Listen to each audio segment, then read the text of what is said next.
Assalamualaikum warahmatullahi wabarakatuh. Buku ini berjudul Ketika Malaikat Turun di Apartemen. Kumpulan kisah-kisah religi inspiratif penggugah hati. Buku ini buku saya yang pertama terbit pada tahun 2017, cetakan pertamanya, dan kemudian disusul dengan cetakan kedua pada tahun 2019, diterbitkan oleh Media Kreasi, penerbit di Wonosobo. Jumlah halaman buku ini terdapat 137 halaman.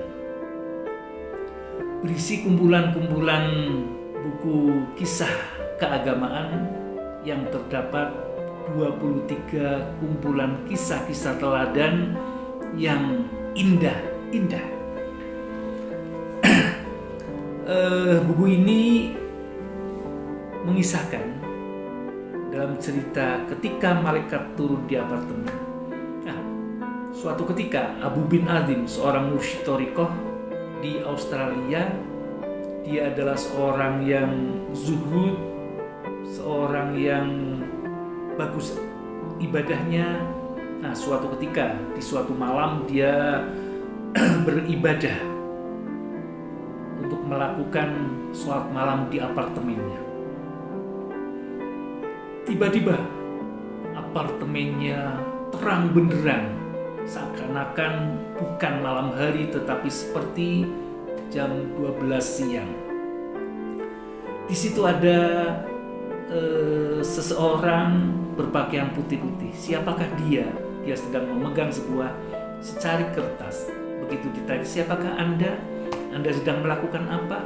Dia menjawab, aku adalah seorang malaikat yang sedang membuat daftar catatan dari langit, yaitu para pecinta Tuhan, daftar para pecinta Tuhan di seputaran wilayah ini. Abu bin Azim, seorang musytorikoh, merasa bahwa dirinya mungkin masuk dalam daftar itu karena merasa bahwa dirinya seorang pecinta Tuhan. Begitu dilihat ternyata daftarnya tidak ada. Betapa menyesalnya Abu bin Azim. Kenapa aku tidak masuk dalam daftar pecinta Tuhan? Kira-kira malaikat itu menyatakan bahwa daftar pecinta Tuhan adalah seseorang yang mencintai Tuhan, tetapi tidak cukup hanya dengan mencintai Tuhan, ia pun harus mencintai sesamanya, mencintai orang lain. Maka itu Abu bin Azim menyesal dan kemudian ingin memperbaiki cara pandangnya. Dia di samping menekuni ibadah kepada Allah, tetapi juga dia menekuni ibadah secara sosialnya. Dia berinteraksi kepada manusia dengan secara lebih baik, secara lebih intens, suka membantu, kemudian suka menolong, dan perbuatan-perbuatan lainnya yang intinya adalah membuat kebaikan kepada sesama manusia. Kemudian setelah itu dia suatu ketika melakukan sholat malam di tengah malam. Tiba-tiba apartemen yang terang benderang, ada sesosok malaikat yang sedang membawa secari kertas yang ketika ditanya, daftar pecinta Tuhankah daftar itu? Dia menjawab, benar. Adakah nama saya ada di dalam daftar catatan itu? Dia melihat daftar catatan dari langit. Ternyata namanya yang tadinya tidak ada sudah menjadi di urutan, di ranking yang pertama. Betapa sukanya, betapa senangnya Abu bin Azim karena daftar namanya ada di urutan pertama.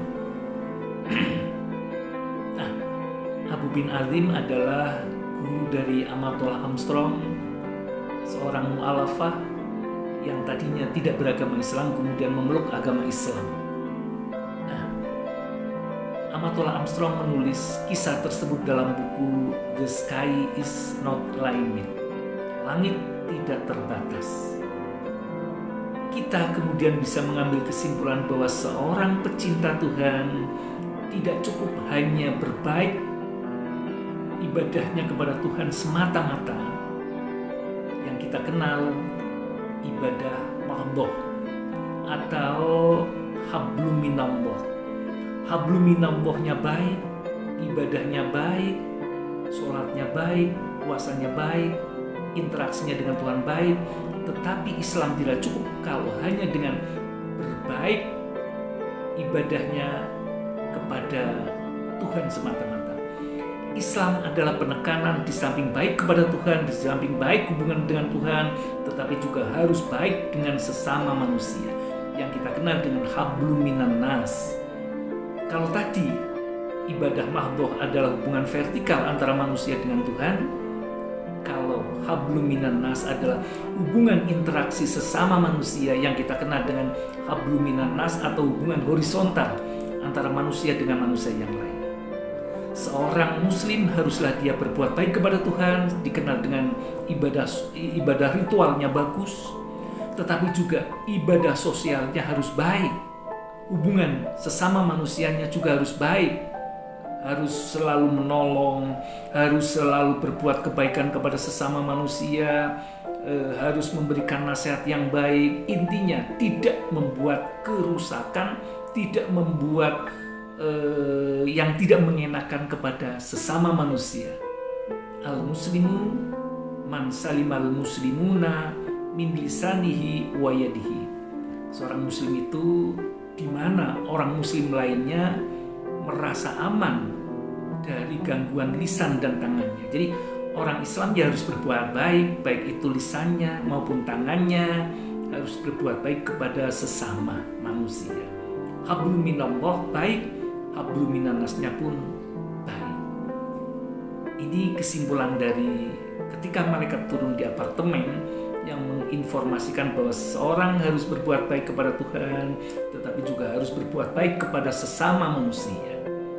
Intinya di situ. Jadi kalau ada orang hanya berbuat baik kepada Tuhan saja, ibadahnya baik, tetapi hubungan dengan sesama manusia yang tidak baik, suka membuat teror, suka membuat keonaran, suka membuat kegaduhan, suka mencaci, suka memaki, saya kira bukan dari ajaran Islam yang sesungguhnya.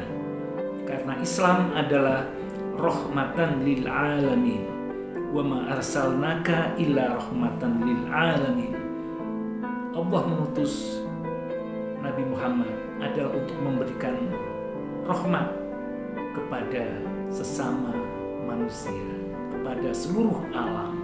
Oleh karena itu, mari kita bersama-sama untuk belajar menjadi orang yang baik, baik itu secara hubungan dengan Tuhan maupun juga baik hubungan dengan sesama manusia yang mencerminkan dua kesalehan, yaitu saleh ritual tetapi juga harus saleh sosial.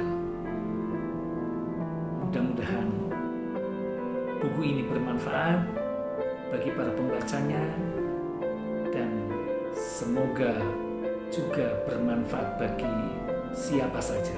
Assalamualaikum warahmatullahi wabarakatuh.